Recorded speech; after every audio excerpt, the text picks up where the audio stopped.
Maharashtra today 24 news सत्य परिस्थितीचा सविस्तर आढावा।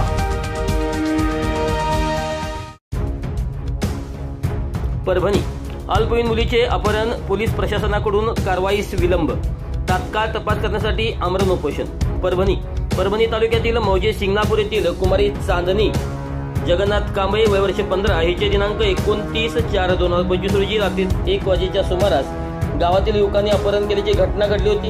परंतु अपहरण होऊन 10 दिवस उलटले तरी आरोपी फरार आहेत। या प्रकरणात आज गुरुवार 8 मे रोजी पीडित मुलीची आई कविता जगन्नाथ कांबळे सह परिवार न्याय हक्कासाठी आमरण उपोषणाला प्रारंभ झाला असून या संदर्भात पोलिसांनी दैठणा येथे तक्रार नोंदवली असून गुन्हा रजिस्टर नंबर 0172 नुसार BNS 2023 अन्वये कलम 137(2) अन्वये गुन्हा दाखल झाला असून दैठणा पोलिसांना आरोपीचा संपूर्ण तपशील व लोकेशन सादर केल्यानंतरही पोलिसांनी अद्याप आरोपींना अटक केली नसून व तसेच आरोपींना मदत करणाऱ्या वाहन चालक व वाहनाचा तपास न करता वाहन व वाहन चालकास पोलिसांनी सोडून दिले असा आरोप मुलीची आई कविता जगन्नाथ कांबळे यांनी केला आहे।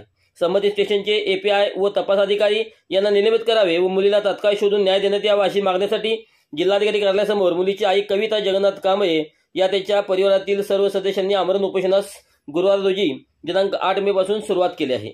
महाराष्ट्र टुडे मराठीसाठी प्रतिनिधी राहुल धबाले, परभणी। एप्रिलच्या मध्यरात्री चांदणी जगन्नाथ कांबळे या अल्पवयीन मुलीस गावातीलच दादाराव चांदू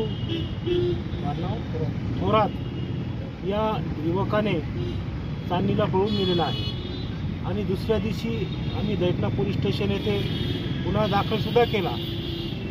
त्यामध्ये आज 31 तारखेला आम्ही गुन्हा दाखल केलेला आहे त्या ठिकाणी, पण अद्यापपर्यंत आरोपी अटक झालेला नाही आहे। आम्ही आरोपींचे सर्व लोकेशन, आरोपींचे फोन नंबर, ज्या गाडीने त्या आरोपीने अल्पवयीन मुलीला पळून नेले तर त्या गाडीचं लोकेशन आणि त्या पूर्ण गाडीचा जो ड्रायव्हर आहे तो गाडी ताब्यात घेण्याचं काम आम्ही केलं। त्यामध्ये पोलिसाचा कोणताही योगदान नाही। आम्ही स्वतः जाऊन त्या ड्रायव्हरला आणि लोकेशन देऊन आम्ही पोलिसाच्या माध्यमातून त्याला अटक केली, पण पोलिसांनी त्यांना देखील सोडून दिलेलं आहे। म्हणजे आम्ही सर्व लोकेशन देऊन, आम्ही मोबाईल नंबर देऊन, जर पोलीस काहीच करत नसेल म्हणून या निष्क्रिय पोलीस अधिकारी दैठण्याचे API व त्यांचे तपास अधिकारी यांना तात्काळ निलंबित करण्यात यावे व अल्पवयीन मुलगी जिला पळून नराधमावर पोस्कोअंतर्गत कारवाई करावी।